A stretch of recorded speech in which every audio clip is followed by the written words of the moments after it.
Hey guys, it's been a while since I've made a good non-confrontational video.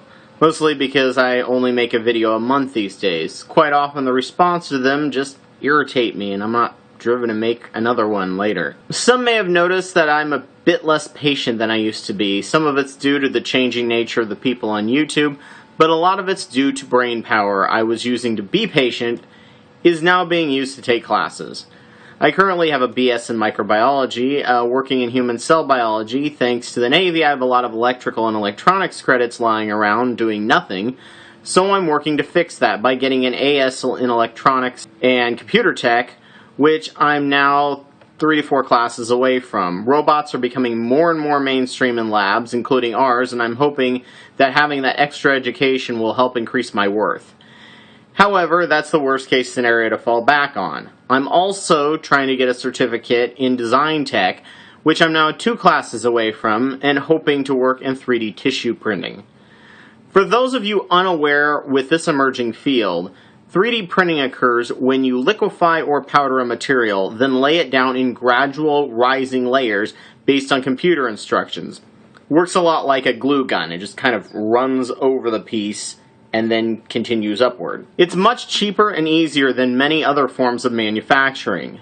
Much more customizable, the files are very shareable once the design is engineered, and people can do this in their own homes. My next purchase after some savings is to get and build one that prints with ABS or Lego plastic around the end of the year to begin building a portfolio. There are all sorts of sites online, such as Thingiverse, that shares thousands of free designs that you can use to print. And the really cool part is if I want to upgrade in a year or two, I'll be able to print 40 to 50% of the parts I need to build the next one. 3D printing is used to make 90% of all hearing aid parts, gorgeous prosthetic limbs, and has allowed NASA to build a rocket part that usually takes a year to build in 4 months. And yes, they're now working on printing body parts. This involves taking cells and using inkjet-style printers, spraying them in a specific layer, and getting them to attach and grow in a bioreactor. These cells are able to be used from one's own cells.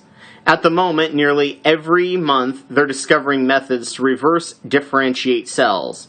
Cells in your body start off as stem cells, then differentiate into other cells based on signals from other cells as to what is needed. Science is figuring out on a daily basis how to convert all sorts of cells back to their primary form of stem cells, including one from human urine where they can collect kidney epithelial cells that are sloughed off in our kidneys daily. Since these are your own cells, your body shouldn't reject them.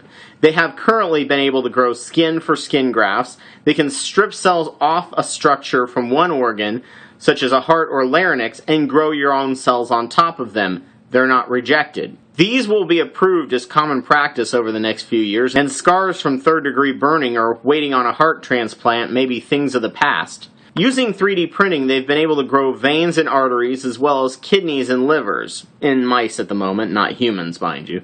These aren't really ready for prime time as just yet. The biggest issue involves the interaction and adhesion of cells.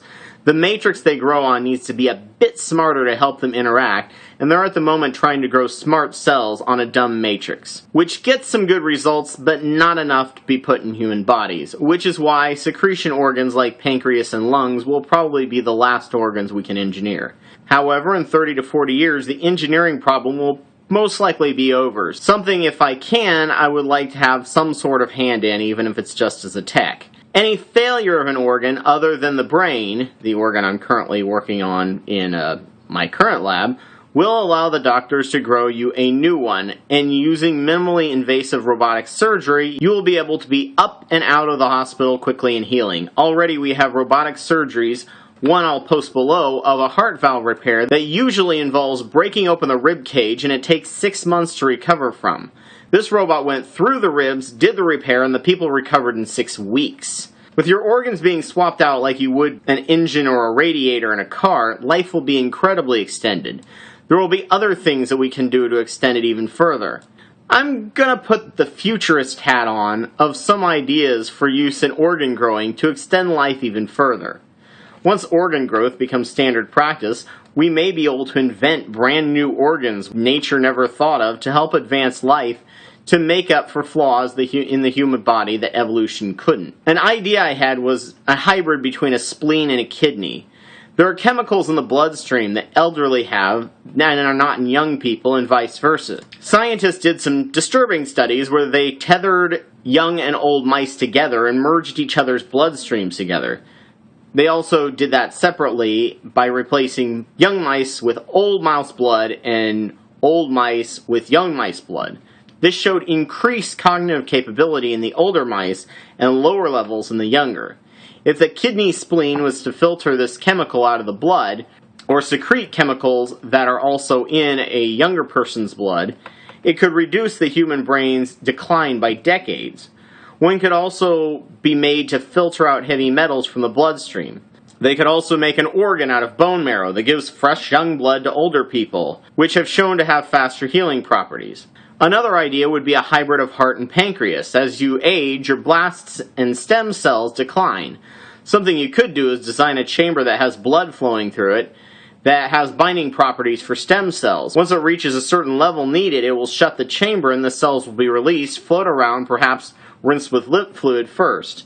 The pancreas-like cells will release nutrient media that cause the stem cells to grow and increase population. Once the count is high enough, maybe detecting pH or waste, the chamber reopens, spiking the level of stem cells to the level of that of a young person, and the cycle restarts. They could even make a super spleen that's better at filtering out cancer cells, or make ovaries without the egg production to help postmenopausal women not have bone loss. Lastly, another organ infused into the skin may be something some decide to use, especially athletes. It's an organ which hybridizes human and photosynthetic organelles. A top cell would make your skin green with chloroplasts, purple or blue from cyanobacteria, with the bottom cell integrated into the capillaries for oxygen, but in exchange for oxygen and energy. So, in the future, you may see athletes or people wanting to eat less food with blue, green, or purple skin or freckles, with more powerful and long-lasting muscles, and the ability to go longer without oxygen and light. Downside is that they eat normal and don't work out, they could get even fatter faster if they spent any time in the light. These are just some ideas for the future of the field I'm hoping to go into. They may turn out to be completely unfeasible. There may be cheaper alternatives through genetics or drugs, or the ideas may not formulate at all. They may really just be dumb, but at this point in time, we really have no idea what the limits of our capability are. Either way, I figured I'd discuss some positive, hopeful stuff before wading back in the negativity. That seems to be YouTube these days. Take care.